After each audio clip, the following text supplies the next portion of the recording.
Es la tragedia, en la literatura, un género que presenta muchos significados y muchos símbolos. No hay una definición unívoca, ya que son casi 2000 años los que transcurrieron hasta que ésta tuvo algunas modificaciones durante el romanticismo. No vamos a hablar de esto en particular, ni tampoco vamos a ahondar en la etimología del término tragedia. Se ha escrito bastante y muy bien a este respecto. Tampoco vamos a desglosar los inicios del teatro en el siglo V antes de la era cristiana. Lo que sí vamos a hacer es poner el foco en algunas tragedias icónicas para rever en ellas el sentimiento común que da pistas acerca de la condición humana. En la tragedia, siempre la historia se lleva a cabo de manera que nuestro ánimo se predispone de tal modo que al llegar el suceso central nos estremecemos, sentimos empatía, sentimos un yo ahí en el otro. Sabemos bien, en realidad no sabemos nada, que la única verdad es la muerte, verdad que ni siquiera es comprobable. Aclaremos la muerte ajena, la muerte del otro, porque de la muerte propia nadie ha dicho nada serio aún. Cuando alguien logra acercar hábilmente esa sensación de ominosidad de la cual solemos distraernos, solo basta nombrar a Yocasta o al rey Layo para traer a nuestra mente la imagen del joven Edipo y de la infructuosa evasión del destino que había sido revelado en forma de oráculo. Nunca faltará el buen burgués que pegue el grito diciendo: ¿por qué nadie le dijo al niño que los reyes que lo criaron no eran en realidad sus padres, y así evitar que esa confusión fuera posible? O tal vez otro dirá: ¿por qué Layo no mató con sus propias manos al infante Edipo? Bueno, de ser así, contestaremos que la tragedia es también eso, es evidenciar un detalle mínimo, una solución fácil, algo tonto, algo obvio, que hubiera cambiado el curso de la historia con un rumbo venturoso, y dejar pasar ese detalle, por un descuido, por una mala interpretación o por rebeldía. Alguien tardó en entregar una carta, y esta carta, al llegar a destiempo, hizo que Romeo no se enterara nunca de que Julieta sí despertaría. Lo trágico es también lo injusto, lo que se pudo haber evitado. A continuación, a modo de ejemplos, algunas tragedias. La primera es la historia de Tisbe y Píramo. Esta fue quizás la historia que inspiró a Shakespeare para escribir su Romeo y Julieta. Seguramente encontraremos algunas similitudes entre las dos historias en el transcurso de la charla. Bien, Píramo y Tisbe eran dos jovencitos que vivían en la antigua Babilonia y vivían en casas contiguas. Una pared solamente los separaba. Se conocieron y se enamoraron. Pero como era de prever, sus padres se opusieron a toda relación. Estaban desolados, tristes, y pensaban en lo paradójico de vivir uno al lado del otro, estar tan cerca y al mismo tiempo estar tan lejos. Una tarde, caminando por el patio, acariciando ese muro que los separaba, encontraron una grieta, una pequeña grieta casi imperceptible que usaron para comunicarse. Ese sería el conducto de sus palabras, el conducto de sus promesas. Por ahí planearían su fuga. Así pasaron los días, las tardes, las noches, y ellos se comunicaban a través de esa pequeña grieta. El deseo crecía y crecía y crecía. No soportaron más y decidieron fugarse. Lo planearon muy bien. Se encontrarían a las afueras de la ciudad, al lado de una fuente. Sí, al lado de la fuente de los amantes. Allí, justo debajo de una mora blanca. Llegó el día. Nerviosa, asustada, Tisbe burló la vigilancia y fue la primera en llegar hasta la fuente. Cuando lo hizo, se aterrorizó. Se acercaba una leona con las fauces llenas de sangre. Salió corriendo despavorida y sin darse cuenta dejó caer el velo que cubría su cabeza. La leona solamente se acercó hasta la fuente, sació su sed y se puso a juguetear y a rasgar el velo de Tisbe. Al rato, Píramo, sí, cayó Píramo. ¿Qué fue lo primero que vio? Huellas de león, sangre y un velo desgarrado.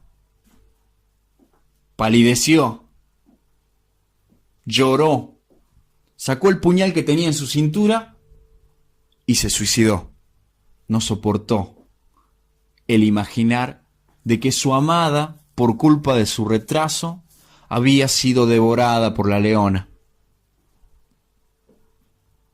Yacía Píramo al lado de la fuente ensangrentado, cuando recuperada del susto, volvió Tisbe. Vio a su amado muerto, vio a su velo desgarrado y comprendió todo. Quitó el puñal del cuerpo de su amado Píramo y acabó con su propia vida. Con el último aliento, le pidió a los dioses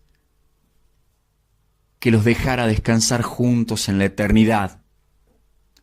La sangre de ambos llegó hasta la raíz de la mora blanca y tiñó los frutos de ésta con la sangre de ambos. La siguiente tragedia es la de Fedra e Hipólito. Bien, ¿quién era Fedra? Nada más y nada menos que la hermana de Ariadna. Ariadna, hija del rey Minos, aquel rey de Creta que había mandado construir el famoso laberinto de Dédalo, donde se ocultaba la bestia Minotauro. El Minotauro, hijo de Pasifae, pero bueno, esa es otra historia. Lo importante es saber que Ariadna fue la princesa que ayudó a Teseo a escapar del laberinto, después que lo matara con el famoso hilo conductor. Bien, Teseo, que no era ningún buenito, luego de asesinar al Minotauro, se llevó a Ariadna junto con él en su nave, pero también se llevó a su hermana Fedra. No lo cuentan muy seguido, para no hacerlo quedar mal, supongo, a Teseo, pero este abandona a Ariadna en la isla de Naxos.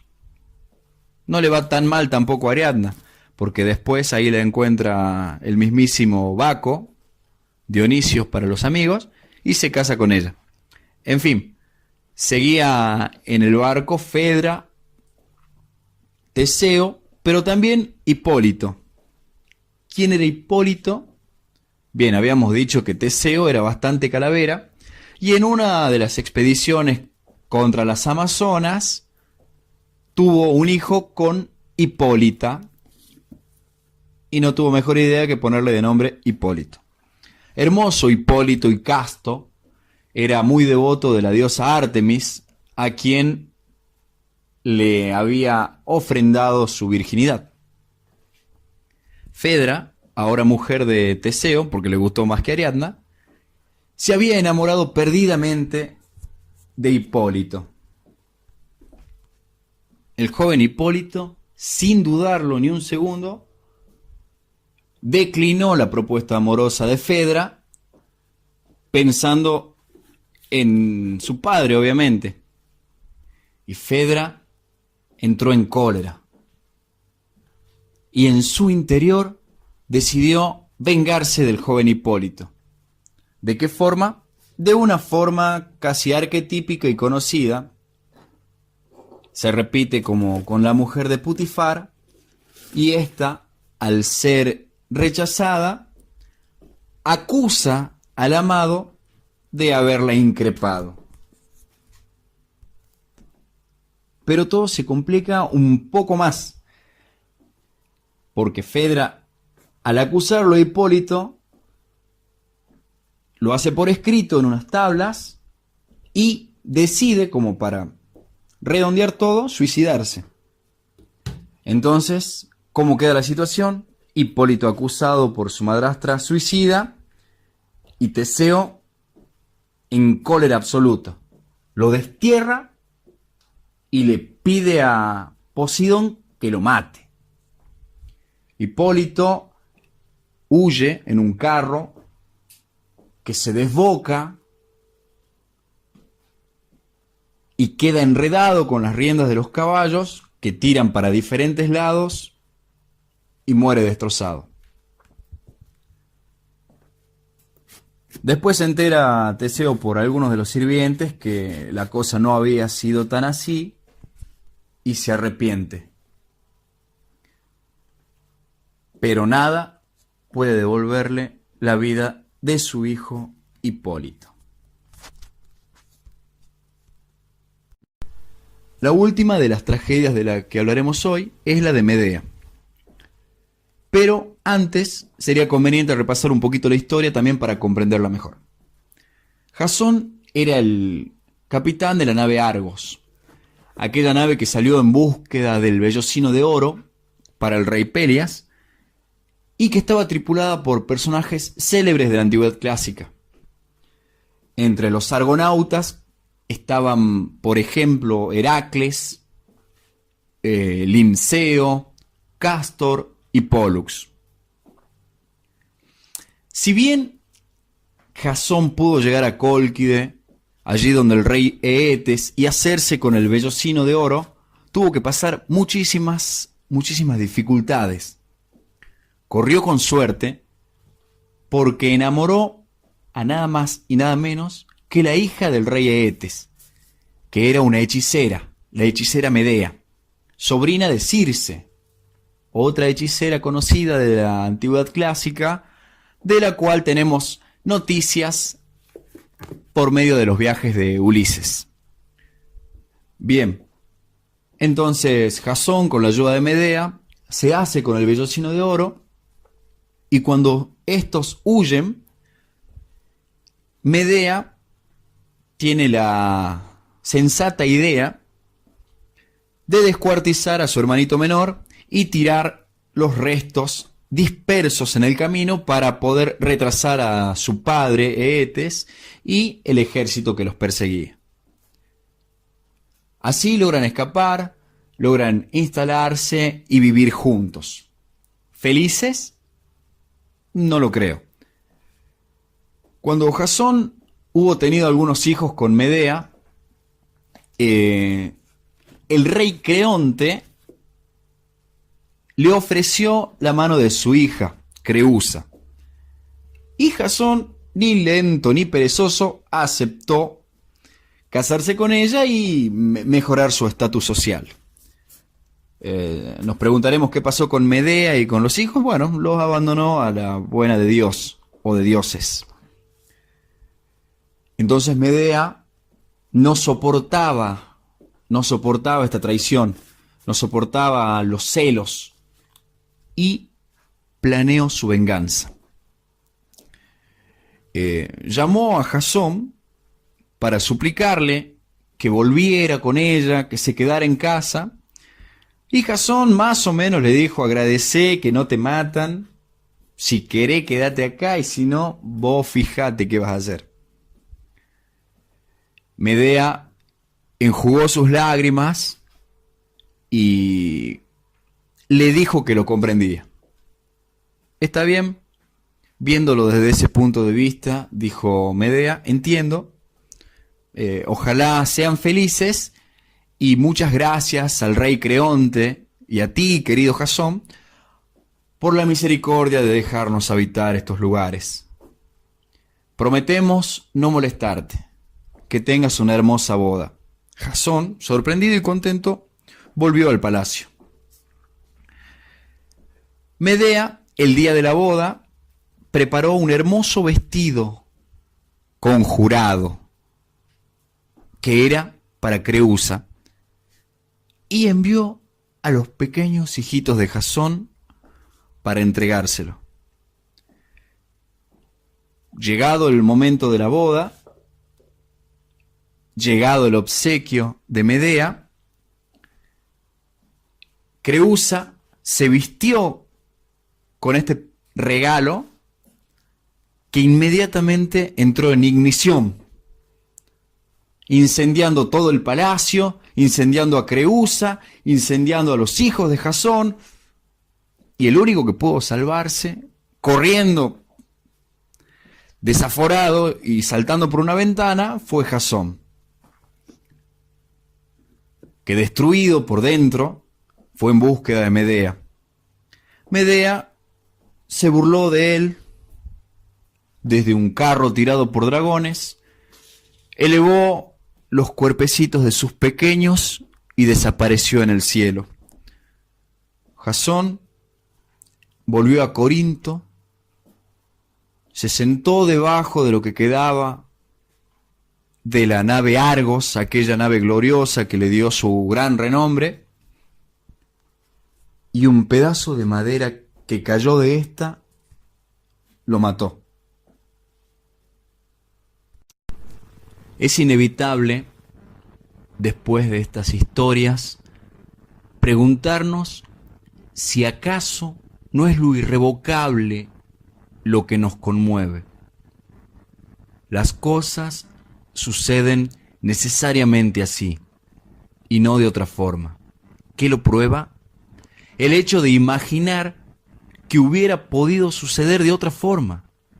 Este hecho, a saber, el imaginar que hubiera podido suceder de otra forma, sucedió. Pensemos en nuestras tragedias nimias, cotidianas, y recordemos los giros en esquinas que hubieran cambiado nuestra historia. Pensemos en las escasas posibilidades que había, ya que nos gustan tanto las estadísticas, de cruzarnos con esa persona que sentimos imprescindible. Pensemos, por último, en una persona que no eligió nacer y sin embargo nació. No tiene certezas de nada y sin embargo cree. No puede definir el amor y sin embargo ama. Envejece y se degrada a cada momento y se hace el tonto. No quiere morir y sin embargo muere. ¿No es eso una tragedia?